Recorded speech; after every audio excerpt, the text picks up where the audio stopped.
Your sister gave me everything I ever wanted, my dad said. She built a real family legacy. My son went still. Then he whispered, so I'm not part of it? I picked up my glass and said, then don't call when your real legacy needs rent, bail, or a car payment. Because we're out. And then the day started. Fake happy. Fake smiles, fake hugs, fake toast.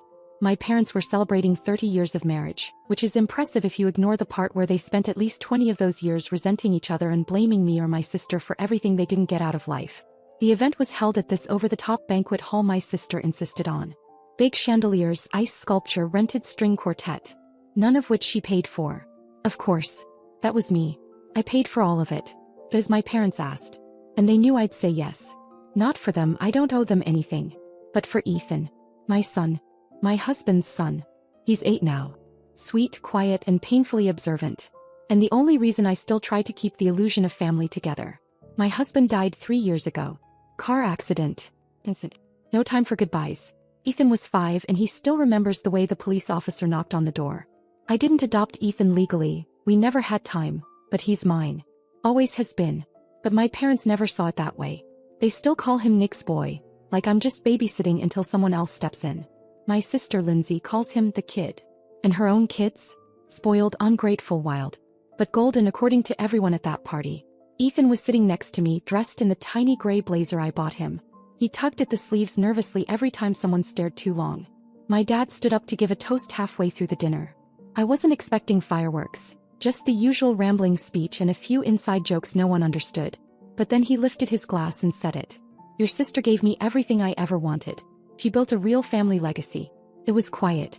For a second I thought maybe I'd misheard. Then Lindsay beamed and everyone clapped. Ethan froze. He didn't look at me, didn't blink. Just sat there blinking way too fast like he was trying to make the whole room go away. My dad kept talking. Something about Lindsay's perfect marriage, her amazing kids, how she took care of them when they got sick, how she moved back home when money got tight. Glossing over the fact that I paid her rent for 2 years. Covered her utilities. Bought her car. Paid for my nephew's braces and my niece's summer camp. She built a real family legacy. My mom nodded like it was true. Like I hadn't raised Ethan alone for 3 years while holding down a full-time job and managing their prescriptions because someone had to remember their health plans. I leaned down to Ethan and whispered that we'd leave soon. He turned to me slowly, eyes wide and glassy. So I'm not part of it? I didn't answer right away. My hands were shaking. But when the clapping died down and people started going back to their dry chicken and wine, I picked up my glass and stood up. Then don't call when your real legacy needs rent, bail, or a car payment. Because we're out. I didn't raise my voice. I didn't need to. Every word landed like a dropped plate. Lindsay turned red. My dad stared like I'd just spoken another language. I looked at Ethan and nodded toward the door. We left before dessert. And that was the beginning. The night my family clapped for the wrong person and I finally stopped pretending not to notice. What happened after that? That was just the start. We didn't go home right away. I drove for almost an hour with no real direction, just following the road while Ethan stared out the window and didn't say a word. I didn't cry. Not yet. I kept replaying my dad's toast over and over like a bad voicemail I couldn't delete. Your sister gave me everything I ever wanted. She built a real family legacy. Leggy. Funny word for someone who has never paid for her own health insurance. Eventually, I pulled into the parking lot of a 24-hour diner just off the highway. It was mostly empty except for a trucker and an older couple sharing pancakes. Ethan looked exhausted, but I knew we needed space. And waffles. He ordered the strawberry kind and barely touched them. I kept trying to figure out how to say what I needed to say without making it worse. But he got there first. Is it because I'm not really yours? I didn't answer right away. Not because I didn't know the truth, but because I didn't think he needed to hear it from me like that. But he looked up and I could tell. Someone had already told him. Maybe not in those exact words, but they'd hinted. Enough for an 8-year-old to piece it together. I told him the truth. That he was mine always. That blood doesn't decide who shows up in the middle of the night with a thermometer and a trash can when you're throwing up. That blood doesn't sit through every parent-teacher conference and hold your hand during dentist appointments. That blood didn't stay when things got ugly. He just nodded. Didn't cry. That's what broke me. 2 days after the party I got a call from my mom. She started with, "You embarrassed us in front of everyone." Didn't ask about Ethan. Didn't mention the fact that my father basically erased him in front of 100 people. He said I was dramatic. Said I hurt Lindsay's feelings. Then she asked for money. I don't even think she realized what she was doing. Just slipped it into the conversation like a reflex. Something about Lindsay's mortgage being behind, and how I wouldn't want my niece and nephew to suffer, right? I didn't yell. I didn't argue. I just said no. First time in my life I said no to them without guilt. My mom hung up without saying goodbye. That same week I got a bill forwarded to my address. Lindsay had used my card again. I'd forgotten to remove it from one of her saved accounts. A private school lunch app for her kids. $26. Not much. But I froze when I saw it. It was like finding someone still in your house after you'd locked the door. I canceled the card. The next morning Ethan asked me if I hated Grandma and Grandpa now. I said no. I said I just finally believed them. I told him we were going to start packing. He looked confused. Packing for what? I didn't answer. Not yet. Because honestly I didn't know either. But I knew this. We were done building someone else's legacy. We were about to start our own. And it wasn't going to have their name on it. I started packing that weekend. Quietly. Just the essentials. I didn't tell anyone, not even Ethan, that I had already contacted a realtor in another city. I didn't know exactly where we'd end up, just that it had to be far enough that no one could drop by or send their kids over just until Friday. The last thing I packed that day was a photo of Nick holding Ethan at the beach. Ethan was maybe 2. Sand all over his face. It's the only photo that's never been moved in the house. It stayed right above my desk. A reminder. I told Ethan we were going to visit a friend of mine in another state next weekend just for a few days. I figured I'd use that trip to scout a new place, see how he handled the change, maybe even test out a new school. He was excited, which made me both happy and sick inside. 3 days later the phone rang. It was the house line. The one no one really uses except my parents because they refused to memorize my cell. I let it ring, but Ethan picked it up from the living room without realizing. I heard his little voice say hello, then pause. I was just about to tell him to hand it over when I heard him say, "Oh, okay, I'll get her." But he didn't come get me. He just stood there holding the phone away from his face, listening. I was halfway down the hall when I stopped. Because I heard my mother's voice coming through the receiver. Loud enough to catch every word. "Just tell her we're sorry, but Lindsay's family is really struggling. We thought she'd help. We didn't mean anything by what your grandfather said. Honestly, it's not like you're really her responsibility." Then a pause. And something else. Quieter. "You'll understand when you're older. You're not like her real family." I don't think she knew he was still on the line. Ethan hung up. I didn't say anything at first. Just walked over, knelt down and took the phone from him. He didn't cry. He didn't even blink. He just looked at me and asked one thing. "Can we go tomorrow?" I told him yes. I didn't sleep that night. I booked a moving truck for the following week. Found an apartment in another city. Smaller, older, but clean and ours. I used the savings I'd planned for a family vacation. Funny. Still was a vacation in a way. Just one we wouldn't be coming back from. The next morning Lindsay showed up at my door. I almost didn't answer, but Ethan was in the living room and I didn't want her talking through the door where he could hear. So I opened it.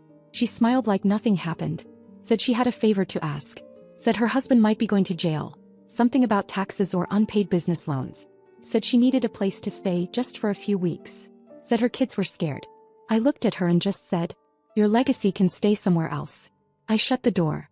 Then I went back to Ethan, handed him a roll of tape and said, "Guess what? We're moving." He looked at me for a second, then smiled. That was the first real smile I'd seen on him in weeks. And I hadn't even told him the best part yet. Because the apartment I found, it came with a surprise. A piano. An old upright in the corner of the living room. The exact thing Ethan had been asking for on every birthday since he turned 6. We left on a Wednesday morning. I told Ethan we were going on an adventure. He wore his blue hoodie and carried the backpack he packed himself. 3 books, a stuffed fox and a flashlight just in case. The moving truck pulled out ahead of us and we followed in my car with the windows down. I didn't even leave a note. We got to the new place by late afternoon. It wasn't big, 2 bedrooms, thin walls, peeling paint in one corner of the kitchen, but it felt like breathing after holding it in for 3 years. Ethan ran straight to the piano the second we walked in. It was dusty and out of tune, but he touched the keys like he was waking something up. I'd never seen him that quiet and that alive at the same time. That first night we ate frozen pizza on the floor. No furniture yet. Just boxes and blankets. He fell asleep in his sleeping bag with a book on his chest. I sat next to him for a long time just listening to nothing. No phones ringing. No one asking for favors. Then it started. The texts. The missed calls. My mom, then Lindsay, then my dad. All in the same tone. Confused outrage. "Where are you? What is this about? You can't just leave." But I could. And I did. A week after we left, I got a voicemail from Lindsay. I didn't listen to the whole thing. Just enough to hear her crying. Something about losing the house. My dad had co-signed her mortgage without telling anyone, and apparently it caught up fast. She said she didn't have anywhere to go. Said I was being cruel. That same day, my mom sent a message asking if Ethan would like to come visit. I didn't respond. Then came the kicker. My dad called from a new number. I picked up, not realizing it was him. The first thing he said, "You always had to make everything harder." I almost laughed. But then he said it again, slower this time. "Your sister's going through hell and you're hiding. You want to raise someone else's kid and pretend he's your legacy? That's not family, Mary. That's fantasy." Ethan was sitting at the piano again, pressing random keys like a code he was trying to crack. I watched him for a second before answering. "You built your legacy. Now live in it." Then I hung up. And that should have been the end of it. But it wasn't. 3 days later, I got a knock at the door. No warning. No call. Just a knock. I opened it. It was my nephew. Lindsay's oldest. 17. Tall, shaking and holding a duffel bag. He looked at me and said, "I didn't know where else to go." And that's when I realized, the walls weren't just cracking. They were collapsing. Not mine. For a few seconds I couldn't speak. He stood there, lanky and pale, eyes red like he hadn't slept in days. I'd last seen him at the anniversary party, sitting at the kids' table and barely glancing at me or Ethan. I remember he'd barely looked up when my dad gave that speech. Now here he was, standing in front of my door with nothing but a bag and whatever he hadn't said out loud yet. I stepped aside. He walked in. Ethan peeked around the corner, eyes wide. He didn't say anything, just gave a small wave. My nephew didn't wave back. He just nodded and sat on the edge of the rug like he wasn't sure if he was allowed to be more comfortable than that. I asked if he was okay. He shrugged. Then he said, "They told me you kidnapped Ethan." I sat down across from him. He looked ashamed, like even repeating it felt dirty. I asked who said that. "My mom." "Grandpa said you were using him to feel important. Said he wasn't even yours and you'd crack eventually." I didn't respond. I didn't need to. Then he reached into his hoodie pocket and pulled out his phone. Clicked a few buttons. Handed it to me. The screen was lit up with texts. Dozens of them. From my sister. From my mom. From their friends. All of it the same flavor. How I had snapped, how I was manipulating a child, how I'd stolen what wasn't mine.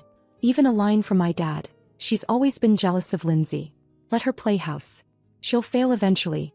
I gave him the phone back. He looked at me and said, "But I don't think you failed." Then he broke.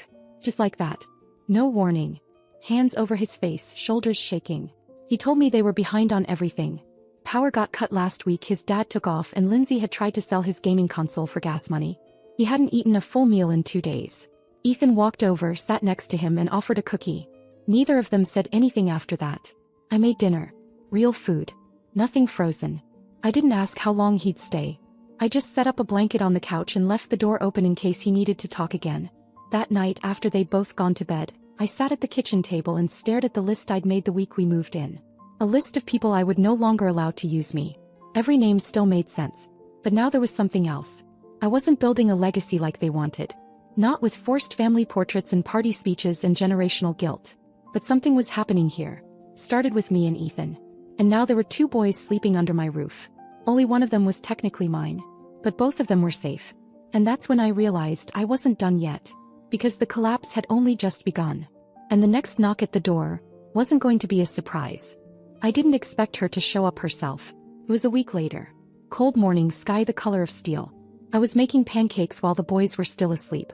Ethan had started calling my nephew Gio, short for Giovanni, even though his name was just plain Joe, and it somehow stuck. He didn't correct it. He even signed his school form that way. The 3 of us had started to form a rhythm. A weird, makeshift rhythm, but it worked. I found a local therapist for both of them. Signed Gio up at the high school. He didn't argue. I think part of him wanted structure. The other part just wanted a door that locked. And then she came. I heard the car before I saw her. Same SUV I'd helped her make payments on 2 years ago. She parked crooked in the visitor spot and stormed up the walkway like she was walking into a courtroom. I opened the door before she knocked. Lindsay looked thinner, but not in a healthy way. Hair messy, bags under her eyes. I didn't say a word. She didn't wait for an invite. She walked in, looked around like she was cataloging everything I owned and said, "You really think you're better than me now?" I closed the door, leaned against it and said nothing. She paced once across the living room, eyes landing on the folded blanket on the couch, the piano, the 2 pairs of kid-sized sneakers by the door. "You have my son." I told her he showed up on his own. Told her I fed him, gave him a warm bed and didn't ask for anything back. He started crying. The kind of crying that doesn't ask for sympathy, just confirmation that someone else made her this way. Then she said it. Mom and Dad are selling the house. They're broke. You ruined everything. I laughed. Actually laughed. Not loud. Just sharp and fast. Told her I hadn't ruined anything. I just stopped fixing what they kept breaking. She called me selfish. I asked if she remembered the 2 years I paid her rent. The summer I bought her kids' school supplies while skipping vacation with Ethan. The braces, the car, the utilities, the emergencies. You let me, she said, like that somehow cleared the debt. Then she asked the one question I hoped she wouldn't. Can I take him home? I didn't answer. Instead, I called Gio from the hallway. He came out, hoodie on, eyes half closed. Looked from me to his mom, then back to me. She stepped forward. He didn't. He said, I'm staying here. Just like that. She stared at him. Not angry. Just stunned. Like she'd finally run out of explanations and tears and spin. She left without saying another word. A week later we were gone. I found a better place in the next city. One with real schools, decent jobs, and neighbors who didn't ask about the last name on your mailbox. I packed the boys in the car, drove until the old town felt like a memory someone else told me about. I changed my number. Blocked every contact that wasn't forward. We moved into a small townhouse with a tiny backyard and no legacy attached. The piano came with us. I paid someone to tune it finally. Ethan started lessons. Gio got a part-time job at a bookstore, read more than I'd ever seen a teenager read. And slowly we healed. They never came looking again. And if they did, they'd find something they couldn't recognize anymore. A family. One made without obligation, without guilt, without permission. Ours. Ours.